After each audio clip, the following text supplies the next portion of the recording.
It didn't take long after examining the transmissions to discern that one type of image, referred to as cartoons, was only a graphic rendering of a representation of the real people or animals of the planet. But why did they draw them, artificially, when they obviously can film them in real life? This is where we made another important discovery about the inhabitants of this strange world. Most pictures of what we think are the minor species of the planet, the so-called animals, are shown as mute, or making simple, repetitive sounds, moo, ba, woof and so on.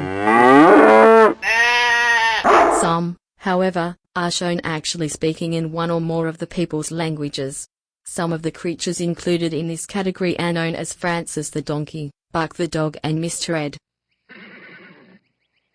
Hello, I'm Mr. Ed.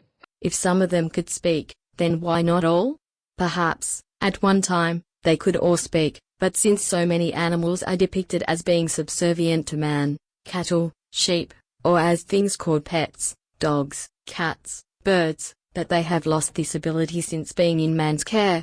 This may sound odd, but many of the short information segments, called ads, shown during the longer shows, instruct people on the proper care and feeding for those animals. These segments are called various names, like palmito bites or kitty litter.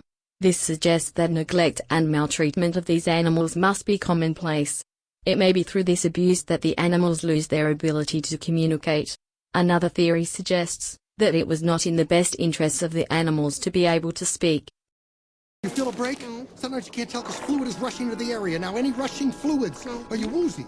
To complain about injustices like being chained up, or confined to a cage or bowl. Those who didn't speak may have survived the longest and passed their non-speaking genes to their offspring, effectively creating the situation of reversed evolution.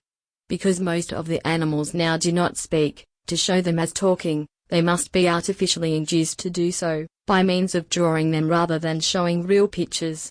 If this is the case, the people really do have a lot to answer for, as the antics of the older animals that seem to be in charge of themselves and speaking freely, Sylvester the cat or Daffy Duck come to mind, compared to the version showing the dumb, real animals.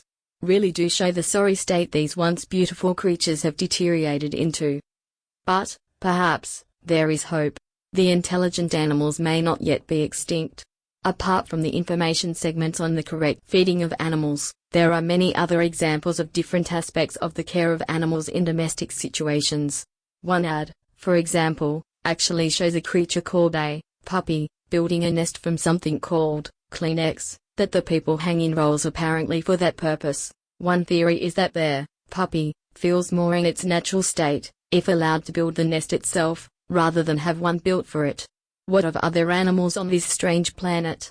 The predominant species, man, uses the other inhabitants of the planet in a number of ways, some obvious, others unfathomable.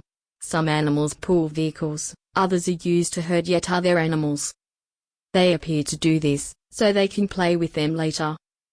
Just why this animal is caged in this odd enclosure is not known. Nor is it known why whole afternoons are devoted to watching these horses just running, sometimes with carts and sometimes without. This is called either a sure thing, a long shot wins it, or a photo finish. And although their horse does all the running, someone called the connection seems to get the prize, as for some reason, so do the spectators. We can only hope the beautifully rendered versions of the near-extinct animal species will not be the only reminder of grander times, now in the past.